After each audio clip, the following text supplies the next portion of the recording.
ನಮಸ್ಕಾರ. ಸಖತ್ ಸುದ್ದಿ ಯೂಟ್ಯೂಬ್ ಚಾನಲ್ಗೆ ಸ್ವಾಗತ. ನಾನು ಸಾಯಿ ವಿನಾಯಕ. ಕೊನೆಗೂ ಬಿಗ್ ಬಾಸ್ ಕನ್ನಡ ವೀಕ್ಷಕರಿಗೆ ಸಿಹಿ ಸುದ್ದಿ ಕೊಟ್ಟ ಸರ್ಕಾರ. ರಿಯಾಲಿಟಿ ಶೋ ಪುನರಾರಂಭಕ್ಕೆ ಡಿಸಿಎಂ ಡಿಕೆಶಿ ಗ್ರೀನ್ ಸಿಗ್ನಲ್. ಹೌದು, ಇತ್ತೀಚೆಗಷ್ಟೇ ನಿಯಮ ಉಲ್ಲಂಘನೆ ಆರೋಪದ ಮೇರೆಗೆ ಸ್ಥಗಿತವಾಗಿದ್ದ Bigg Boss Kannada reality show ಅಭಿಮಾನಿಗಳಿಗೆ ಸರ್ಕಾರ ಸಿಹಿ ಸುದ್ದಿ ನೀಡಿದ್ದು ಶೀಘ್ರದಲ್ಲೇ ಶೋ ಪುನರಾರಂಭಗೊಳ್ಳಲಿದೆ. ಹೌದು, ಸರ್ಕಾರದ ನಿಯಮ ಉಲ್ಲಂಘನೆ ಆರೋಪದ ಮೇಲೆ ಸ್ಥಗಿತಗೊಂಡಿದ್ದ ಬಿಗ್ ಬಾಸ್ ಕನ್ನಡ ಸೀಸನ್ 12 ಶೋಗೆ ಡಿಸಿಎಂ ಡಿಕೆ ಶಿವಕುಮಾರ್ ಮಧ್ಯಸ್ಥಿಕೆ ವಹಿಸಿದ್ದು ತಪ್ಪು ಸರಿ ಮಾಡಿಕೊಳ್ಳಲು ಜಾಲಿವುಡ್ ಸ್ಟುಡಿಯೋಸ್ಗೆ ಮತ್ತೊಂದು ಅವಕಾಶ ನೀಡುವಂತೆ ಜಿಲ್ಲಾಧಿಕಾರಿಗಳಿಗೆ ಸೂಚಿಸಿದ್ದಾರೆ. ಕಂದಾಯ ಮತ್ತು ಮಾಲಿನ್ಯ ನಿಯಂತ್ರಣ ಮಂಡಳಿ ನಿಯಮಗಳನ್ನು ಉಲ್ಲಂಘಿಸಿ ಅನಧಿಕೃತವಾಗಿ ಕಾರ್ಯನಿರ್ವಹಿಸುತ್ತಿರುವ ಆರೋಪದ ಮೇಲೆ ಕರ್ನಾಟಕದ ಜನಪ್ರಿಯ reality show Bigg Boss Kannada season 12 ನಡೆಯುತ್ತಿದ್ದ ಜಾಲಿವುಡ್ ಸ್ಟುಡಿಯೋಸ್ ಮನೆಯನ್ನು ಸರ್ಕಾರದಿಂದ ಸೀಸ್ ಮಾಡಲಾಗಿತ್ತು.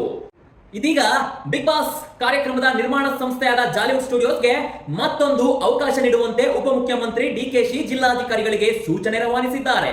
ಈ ಮೂಲಕ ಬಿಗ್ ಬಾಸ್ ಕಾರ್ಯಕ್ರಮದ ಪುನರಾರಂಭಕ್ಕೆ ಹಸಿರು ನಿಶಾನೆ ತೋರಿಸಿದ್ದಾರೆ.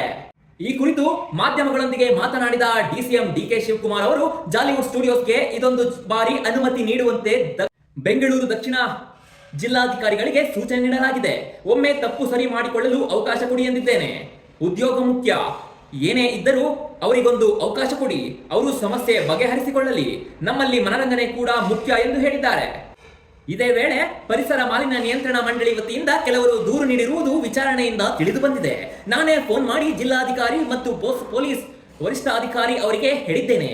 ಕಾನೂನನ್ನು ನೋಡಿ ಸಮಸ್ಯೆ ಆಗಿದ್ರೆ ಅದನ್ನ ಬಗೆಹರಿಸಿಕೊಳ್ಳಲು ಅವಕಾಶ ಕೊಡಬೇಕು ಅಂತ ಸಹ ಹೇಳಿದ್ದೇನೆ ಎಂದು ಸ್ಪಷ್ಟಪಡಿಸಿದ್ದರು.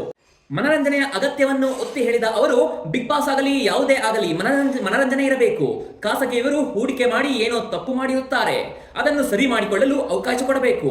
ಇದು ನನ್ನ ಸಲಹೆ ಎಂದು ಡಿಕೆ ಶಿವಕುಮಾರ್ ಹೇಳಿದ್ದಾರೆ. ಇದೇ ವೇಳೆ ಜೆಡಿಎಸ್ ಆರೋಪದ ಕುರಿತು ಮಾತನಾಡಿದ ಡಿಕೆ ಶಿವಕುಮಾರ್, ಕುಮಾರಸ್ವಾಮಿ ಮತ್ತು ಜೆಡಿಎಸ್ ರಾಜಕೀಯ ಮಾಡುತ್ತಿದ್ದಾರೆ. ಅವರ ಹೇಳಿಕೆಗಳ ಬಗ್ಗೆ ನನಗೆ ಸ್ವಲ್ಪವೂ ಚಿಂತೆ ಇಲ್ಲ. ನನ್ನ ಹೆಸರನ್ನು ಹೇಳದೆ ಅವರಿಗೆ ನಿದ್ದೆ ಬರುವುದಿಲ್ಲ. ಮನರಂಜನಾ ಉದ್ಯಮದ ಹಿತಾಸಕ್ತಿಯನ್ನು ನಾವು ಕಾಪಾಡಬೇಕು. ನಾನು ವೈಯಕ್ತಿಕವಾಗಿ ಡಿಸಿ ಮತ್ತು ಎಸ್ಪಿಗೆ ಕರೆ ಮಾಡಿ ಕಾನೂನಿನ ಮೂಲಕ ಕ್ರಮ ಕೈಗೊಳ್ಳಲು ಮಾರ್ಗದರ್ಶನ ನೀಡಿದ್ದೇನೆ. ಅವರಿಗೆ ಅವಕಾಶ ನೀಡುವಂತೆ ಕೇಳಿದ್ದೇನೆ. ಮಾಲಿನ್ಯ ನಿಯಂತ್ರಣ ಮಂಡಳಿಯ ಅಧ್ಯಕ್ಷರನ್ನು ಸಂಪರ್ಕಿಸಿದ್ದೇನೆ. ಮನರಂಜನಾ ಉದ್ಯಮವನ್ನು ಉಳಿಸಬೇಕು, ಇದು ಅವರಿಗೆ ನನ್ನ ಆದೇಶ ಎಂದು ಹೇಳಿದರು. ವೀಕ್ಷಕರೇ, ನನ್ನ ಈ ವಿಡಿಯೋ ನಿಮಗೆ ಇಷ್ಟ ಆದರೆ ಲೈಕ್ ಮಾಡಿ, ಹಾಗೆ ಶೇರ್ ಮಾಡಿ ಮತ್ತು ತಪ್ಪದೆ ನನ್ನ ಯೂಟ್ಯೂಬ್ ಚಾನಲನ್ನು ಸಬ್ಸ್ಕ್ರೈಬ್ ಮಾಡಿ.